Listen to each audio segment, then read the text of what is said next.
I'm John Langley here with Carlson High School, and this is World Wetlands Day. We're here with Mr. Howard. Now, Mr. Howard, what are you doing here today, man? I'm subbing for Miss Fowler's class today, so I bring all of our classes down here after we take attendance so they can experience the exhibits. And what do you think about World Wetlands Day? Just give us a little bit of insight on your thoughts. I think this is a really great opportunity for the students to come down here and talk to the various representatives that are here for each of the exhibits. They can take what they're learning in the classroom and get it from like a real life perspective. What exhibit here seems to be your favorite? I know I've seen you walk around a couple times. Which one's really just caught your eye? The What Lives in the Coastal Wetlands, I believe it was called, exhibit. That one was a really great one. They could see some of the varieties of the salamanders, frogs, toads that live around here. That one was just really cool. The representatives I talked to there also were really nice. All right, thanks for talking to us, ma'am. Continue enjoying your Wetlands Day. All right, we're here with Mr. Harding, and what are you here for today? I'm here representing the U.S. Fish and Wildlife Service to celebrate World Wetlands Day. Most people don't appreciate the value and benefit of wetlands, and this is set up. This day is being celebrated throughout the world at over 2,000 wetlands of international importance today. And like you said, it's a very underappreciated topic, and a lot of these students walking around here really don't know a whole lot about it. And what do you think the most important thing the kids need to get from all this today is? We all benefit from wetlands. Wetlands are like sponges. They can help with flood control. They can help with groundwater recharge. They have phenomenal recreational values in fishing and birding. They provide habitat for unique species. We all benefit from them. All right, we're here with Mr. Brockington. What are you here for today? I'm here for World Wetlands Day. And what is your favorite part about World Wetlands Day? That it's held in February and it is extremely cold outside, which means you could actually go outside and walk on the wetlands. That's really cool.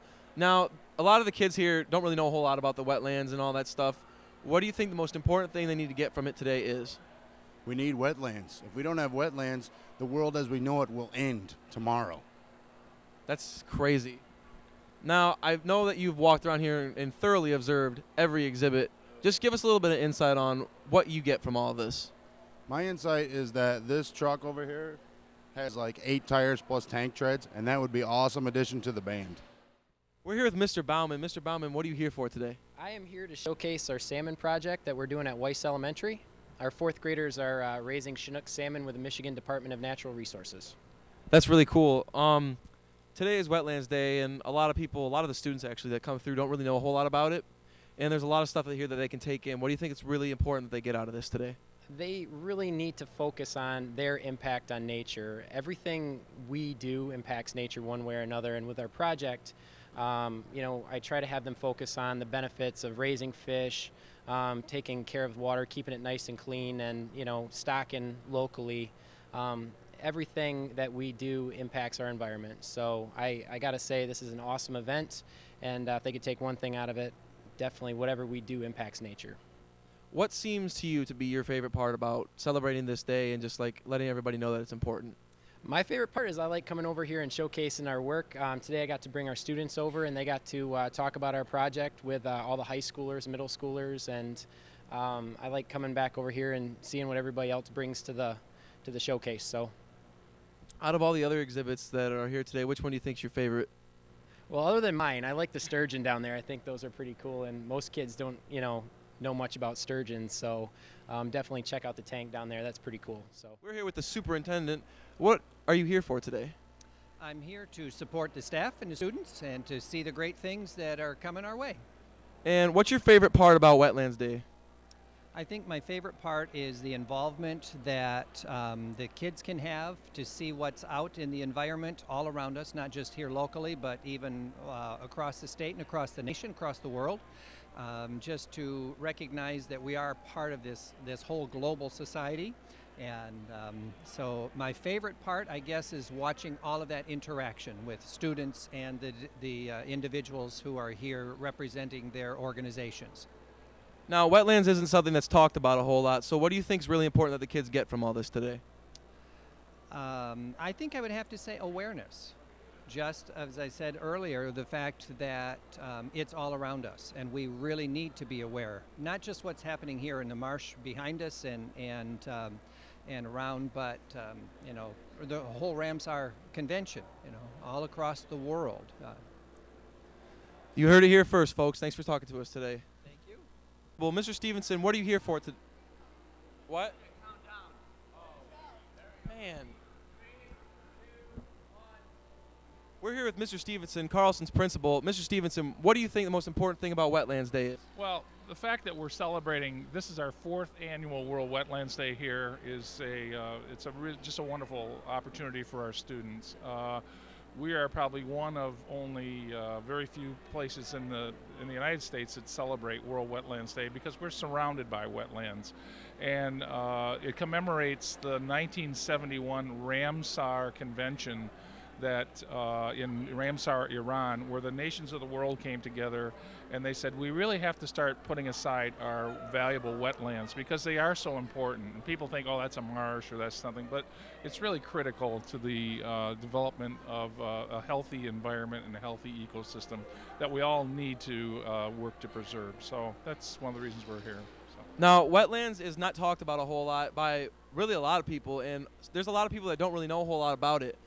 What do you think the most important thing that the kids need to get from this today is? Well, is that first off, if nothing else, it's not just the wetlands. I mean, there's a lot of different environmental groups here, and I think if nothing else, they get an appreciation and a respect for the environment and what we need to do to protect the environment. So if they come away a little greener in terms of like recycling or reusing things or not being as wasteful or watching the contaminants that we put in the soil or in our water and that, then I think we're doing our job. So. Now, after seeing all the stuff around here, which exhibit seems to be your favorite? Oh, I kind of like Puddles as he wanders around, but realistically, they're all good. I mean, because they're, and I guarantee, I always tell students that you're guaranteed to learn one thing that you probably didn't know, okay? Although, first thing this morning, I was able to pet a sturgeon, okay, which is like, you don't get to do every day. So it's pretty cool, pretty awesome, so. All right, well, thanks for talking to us. Ms. Klein from Waste Management. Can you tell us a little bit about what your booth is? Sure. We're here today as a celebration of the Wetlands, World Wetlands Day, because if you didn't know this, the wetland adjacent to your high school that your science teachers use as an outdoor classroom was donated to the International Wildlife Refuge as part of a mitigation project from Waste Management. We gave that property, or we actually developed it into a wetland, from a farm field into a wetland, and then it became part of the Wildlife Refuge. If you didn't know this, when in Michigan you have to destroy an existing wetland, which in our instance was to build and further develop our landfill, which manages everyone's waste, the state of Michigan makes you replenish that wetland, usually in a ratio of like 5-to-1.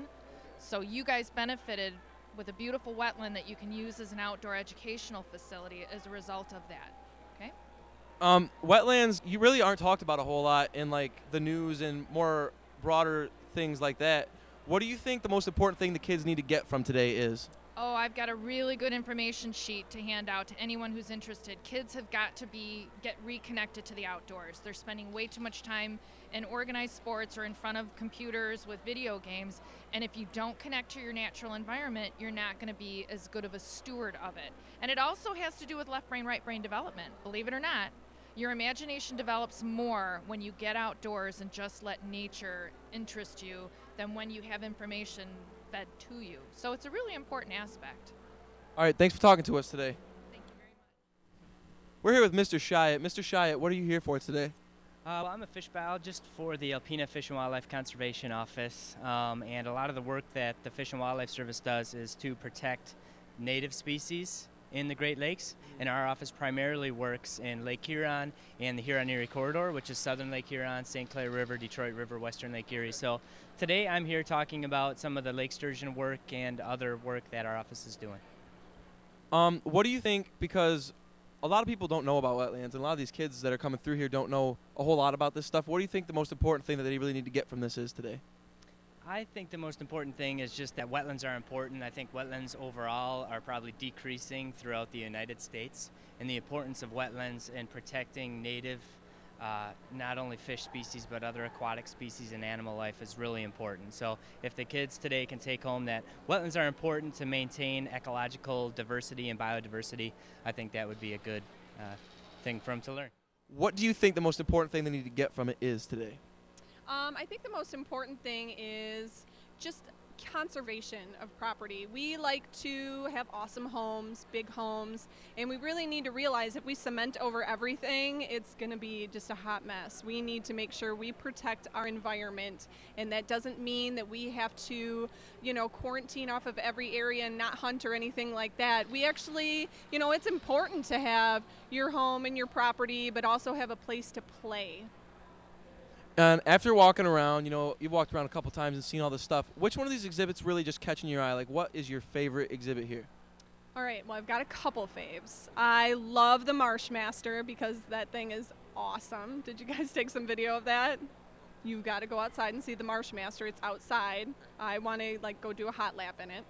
The Argo, awesome also. I love toys, so I really want to go in our wetlands and check that thing out. But I love the Wyandotte of Anderson Nation group, and they actually brought one of their chiefs from Oklahoma, flew from Oklahoma just for us. So I'm super excited about that, and I love Native American artifacts. That's awesome. Well, thanks for talking to us today. We're here with Ms. Lanier. How are you doing today? I'm great. How are you? Pretty good. Now, what are you here for today? To celebrate World Wetlands Day, of course. All right. Now tell us a little bit about the organization you're with. No, I'm a visitor services manager at Detroit River International Wildlife Refuge. So we are an entity of the National Wildlife Refuge System, which is managed by the U.S. Fish and Wildlife Service. That's a mouthful. Yeah. That's pretty sweet. Now, there's a lot of stuff here for the kids to learn about, and to be totally honest, a lot of the kids don't know almost anything about a lot of this stuff. What do you really think is the most important thing they need to get from all this? I think my hope is that they will walk away with something from their experience today. Water is an amazing resource that we have, but I think everybody understands the importance of water, not necessarily so much the importance of wetlands.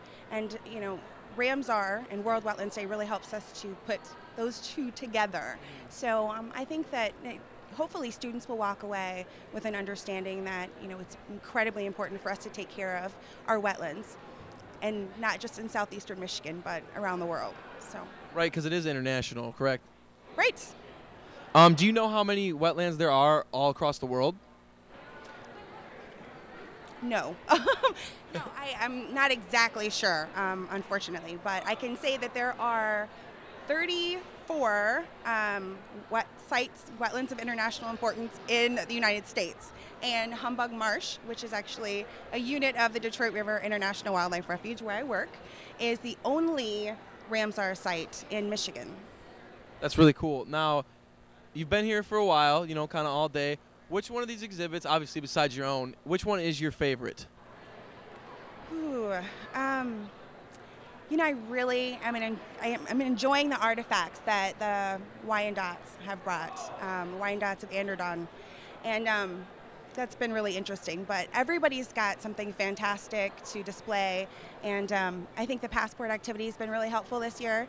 The kids are getting really involved and asking some important questions, and it's just been fun altogether. So, yeah, it's been good. All right. Now, who's the awesome science teacher that set this all up? That would be Crystal Fowler. She's amazing. Absolutely fabulous. My homegirl. All right. Thanks for talking to us today.